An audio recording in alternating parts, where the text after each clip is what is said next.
कुरकुरीत क्रिस्पी आणि गरमागरम अशी ही आपली कांदा भजी। चला तर मग आपण बनवायला सुरुवात करूया। तर त्यासाठी मी ते मीडियम साईजचे 3 कांदे घेतलेले आहेत। छान प्रकारे पातळ पातळ त्याचे काप करून घेतले। त्यानंतर एका मोठ्या बोलमध्ये ते काढून घेतले। त्यानंतर त्यामध्ये 1 चमचा काश्मीरी मिरची पावडर घातली। त्यानंतर अर्धा चमचा मीठ घातलं। छान प्रकारे मिक्स करून घेतलं। त्याने काय होईल, कळी कळी कांदा जो आहे एकदम मोकळा होईल आणि छान प्रकारे मिरची आणि मिठाचं छान प्रकारे बाइंडिंग लागेल सगळीकडे। त्यानंतर त्यामध्ये मी 1 चमचा ओवा घातला। छान प्रकारे हाताने क्रश केला। ओव्याने काय होतं, छान अशी टेस्ट येते। त्यानंतर 2 मिरच्याचे बारीक तुकडे करून घातले, ते सुद्धा घातले। त्यानंतर 2 ते 3 चमचे तांदळाचं पीठ घातलं, 2 चमचे बेसन पीठ घातलं।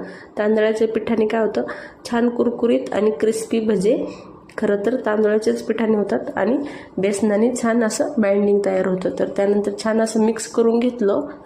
त्यानंतर इथे मी 1 चमचा जे आहे गरम तेल घातलं त्यामध्ये, ते सुद्धा छान मिक्स केलं। इकडं तेल मी तापवायला ठेवलेलं आहे।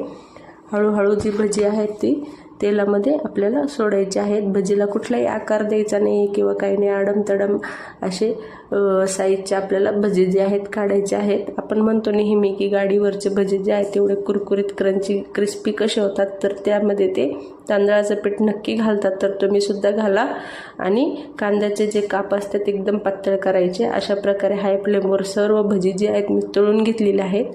तेल सुद्धा भजी पित नाही आणि काहीच नाही, एकदम ऑइल फ्री आपले भजी तयार आहेत। तर माझ्या चॅनलला लाईक शेअर सबस्क्राईब करा।